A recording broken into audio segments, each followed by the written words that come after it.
Well, I managed to not check the battery, so there's Toby. Toby has just been waiting for a walk. Anyway, got to check the battery, so I'll have to do a short section now, and then I'll do more later.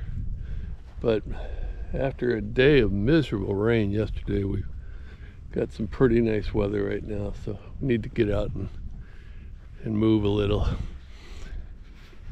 You can look at me while I walk. Toby, this way. Come on, Tobes.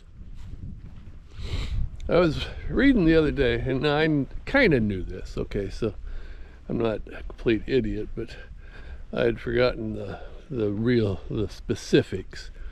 But we share a small percentage of genetic markers with the Neanderthals. You know, like, I don't know, were Neanderthals cavemen, or I don't know. That part I don't know, but very small percentage of our DNA is identical to the Neanderthal DNA, which I find absolutely amazing. And this I already knew, but it's still worth mentioning because I think it's mind-blowing. We share 99% of the genetic markers with the apes. I don't know which one of the species is the highest. One is 99%, and I think baboons are 98%, but I mean, we are close to identical. Now, I mention that for a reason.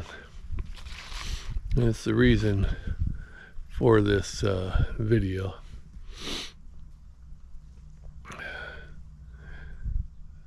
I watched Maggie and I watched Toby, and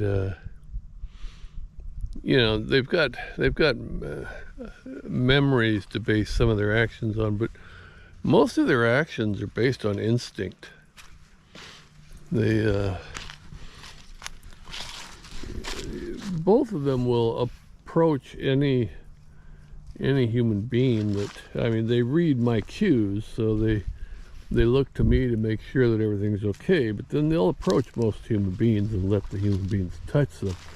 But after that, it's either a very short visit with that human being, as in that person is not going to touch them again, or they'll just stay right next to the human being and let the person pet them, you know, until the proverbial hell freezes over. And it's based on some instinct they have about that person. I've seen both Maggie and Toby growl at a person for no apparent reason. You know, we're talking to dogs that, you know, would be nice to 99 people, and then the 100th person, they'll meet, they'll let the person touch them, and then they'll growl. And it's instincts, man. There's something. They're reading energy. And I believe this. And you can hop in the comments and call me nuts all you want, but I believe that they're reading the energy from those people. And that's instinctual. It's just like they follow their instincts when I've got them walking through the woods or through a new area in like a forested area. They'll stop and they'll smell the air, or they'll sense something, you know, 100 yards away, and they'll start growling. They'll come to a complete halt and they'll start growling. And they have a finely tuned instinct, and they trust it. And why not? I mean, I trust Maggie's instincts. I trust Toby's instincts more than really I trust my own. And any dog owner, any serious dog owner, can probably say the same thing. That's not a slam on us humans. Yeah, kinda. But I'll get to that in a second. It's the fact that the animals have to trust their instincts for survival, and it's always been that way for animals. Humans, who once had to trust their instincts because they lived in the wilds, and they had to hunt and whatever to survive. At one time, we trusted our instincts. But humans are now like wild horses that have been caught and tamed and taught to prance around in a pretty little circle, and they've got ribbons on their tails, and they've lost most of their instincts. We have lost most of our instincts. This is a glorious friggin' day. Look at this, man. Look at this. Bev and I worked for a couple hours out in the goat pasture, and now I'm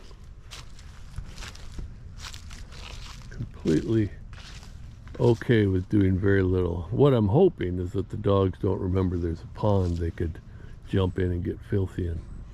Just a second, I'm gonna call them. Maggie, Toby, come.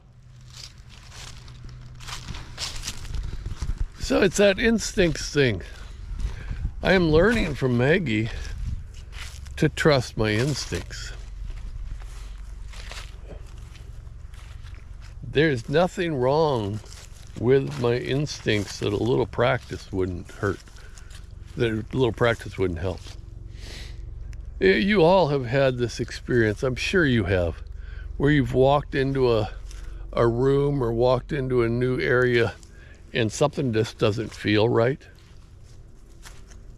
It's your instinct speaking to you.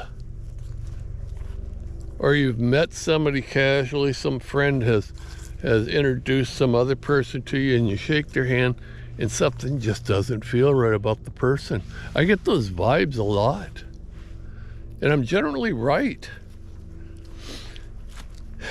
And I'm convinced, and again, you can leave snide little comments if you want, but this is me. I'm convinced that what happens is we subconsciously read the energy that's coming off those people, or we read the energy that's coming out of a room, or out of we turn the corner and see ahead of us and it just doesn't feel right. We're reading the energy. That's instinctual for us, but we haven't trained ourselves to trust it constantly. It's a powerful tool.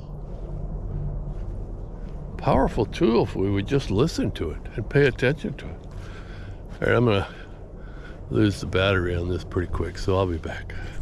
All right, we're back.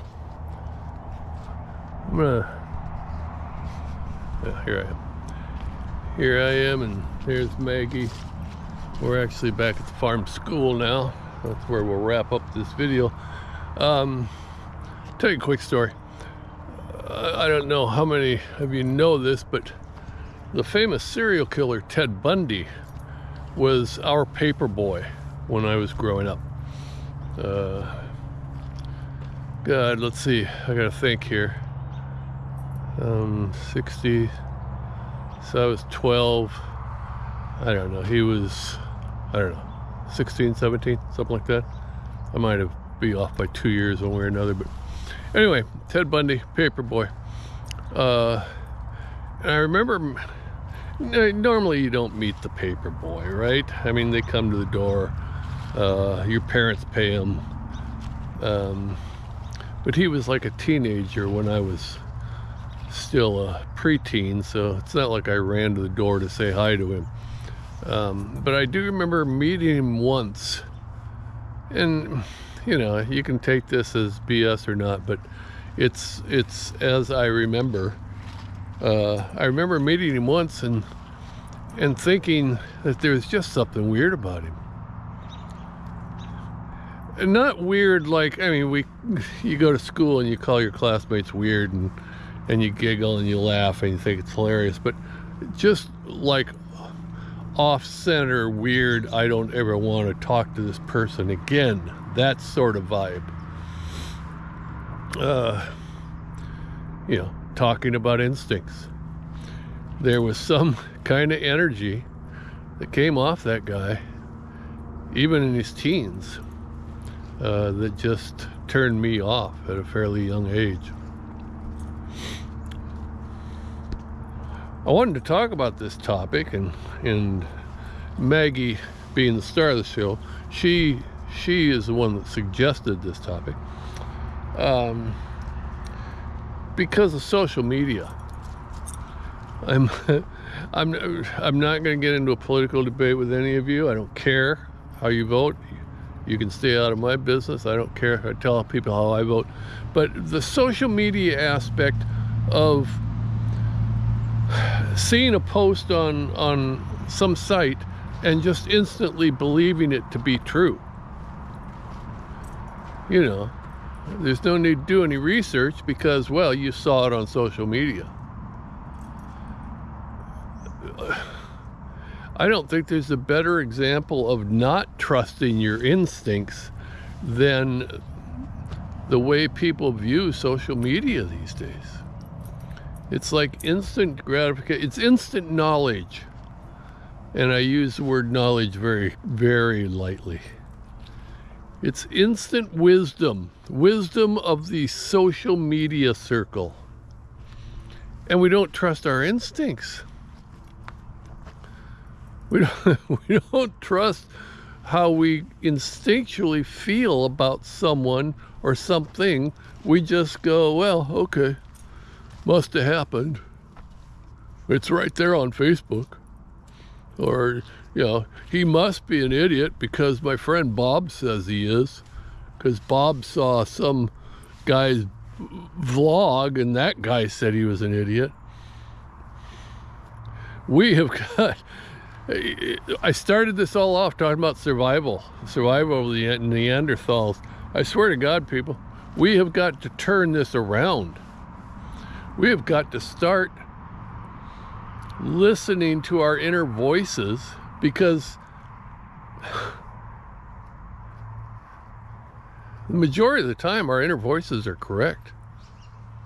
We got to start listening to them. We got to start going with the vibe and feeling the vibes and feeling the energy and basing decisions and actions on that, not on the pablum for the soul that we see online every day. Snake oil salesmen are out there, guys, by the millions. And if you don't trust your instincts when something is like a neon sign flashing, "This is BS," then you're just susceptible to anything. Anything. But this applies to all decisions in life. Trust your instincts, trust your gut, trust what feels right. We have it in us, literally. The genetic markers, we have it in us. We just have to learn to listen to that inner voice again and trust what it says. Or in other words, be more like Maggie. Become one with the way. And all things will be revealed. Okay, I went a little weird there. All right, that's all I've got. For me, Bill, and for Maggie, that's Maggie. We are signing off. What am I supposed to tell you? Hit the like button. Subscribe if you want. If you want to support us, we're on Patreon under the name As We Wonder. It's $3 a month. You know, whatever. This is my legacy, man. This is it. This is going out in the airwaves, or the whatever waves they are, and it's going to last for hundreds of years. And somewhere, like the year 2224, 200 years from now, some guy's going to see Bill Holland on the internet, like an archive of weird videos, and he's going to say, "Whoa, man, that guy was really smart." All right, signing out. Over and out. Bye.